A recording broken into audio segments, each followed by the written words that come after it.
it's Ryan from 2minutetennis.net, and in this video, I'm going to help you get more forehand power by having you copy something very specific from Andy Murray's forehand. Now, this video is courtesy of Essential Tennis. Thanks, guys, for allowing me to use your videos. I really appreciate it. Amazing content. Make sure that you are following Essential Tennis. I put their link in the description below. So this is what's called hand separation, where when you turn, your hands are together.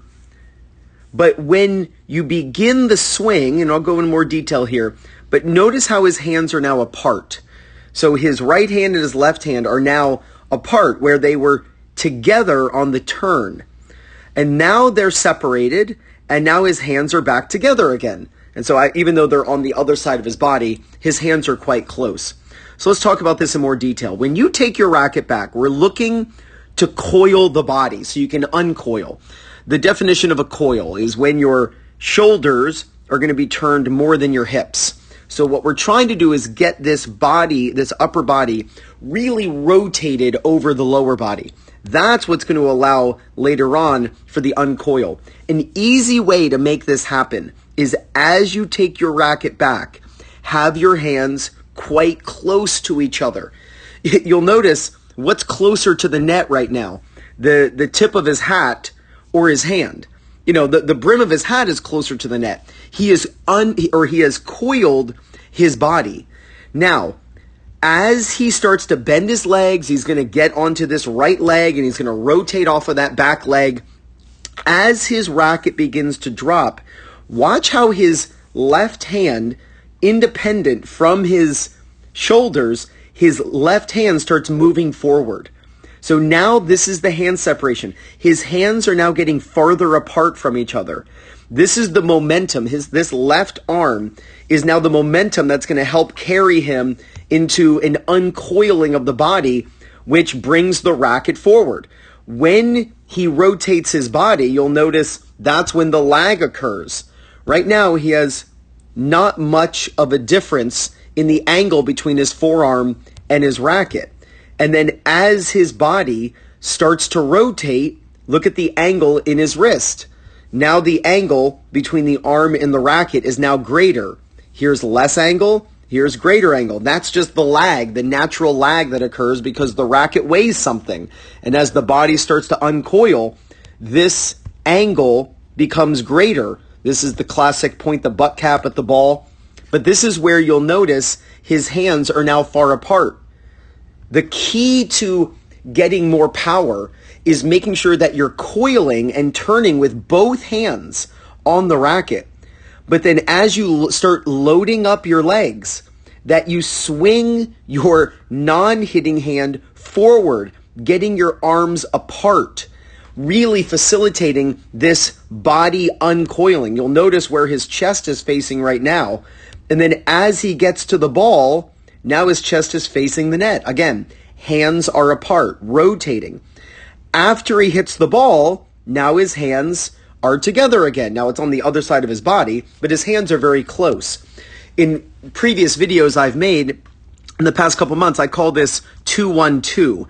It's the number of hands on the racket. So you take the racket back with two hands, you'll then separate your hands, and then at the end you'll have two hands on the racket again. So it's turn with two hands, hit with one, and you can finish with two hands. Now, he's not catching the racket the way you'll see Dominic Thiem do when he's practicing, but the idea is the same. I want you to go out and hit some forehands, and I want you to just practice. You can do this at home, just shadow swinging right after you watch this video.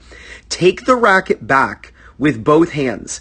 Sink down into your legs. Get your legs loaded, ready to explode up into the ball.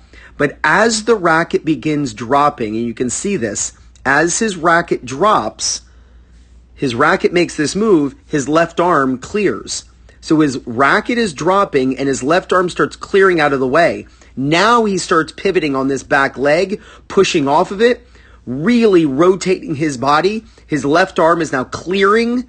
His left arm is rising as well. This is something that I always talk about. You need to get your non-hitting hand rising as you're hitting the ball. That's what's going to allow this hip turn to occur. If your non-hitting arm is dropping, you won't be able to turn your hips as effectively. And the more violent you can make this move, where the hips are turning, that's when you'll see the lag occur. And that's, I mean, even Del Potro, he doesn't have a tremendous lag, but he kind of does this as well, where as his hips start to move forward, that's the wrist angle that occurs with the butt cap pointing at the ball, rotates, and then his hands come together. So I just want you to watch 4 consecutive forehands where I'm not going to say anything, I'm not going to talk, I'm just going to let you watch 4 consecutive forehands where he turns with both hands, separates his hands, then puts them back together again. So check this out.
So if you go out and practice hand separation, where you take the racket back with both hands, but then as you sink your legs down and you begin dropping that racket, separate your hands by clearing that non-hitting hand out of the way and getting them apart. Then when you're done, have them finish back together again. You practice those ideas. There's no doubt you're going to gain confidence, win more matches, and play much better tennis. This is Ryan Reedy from 2MinuteTennis.net. You got this.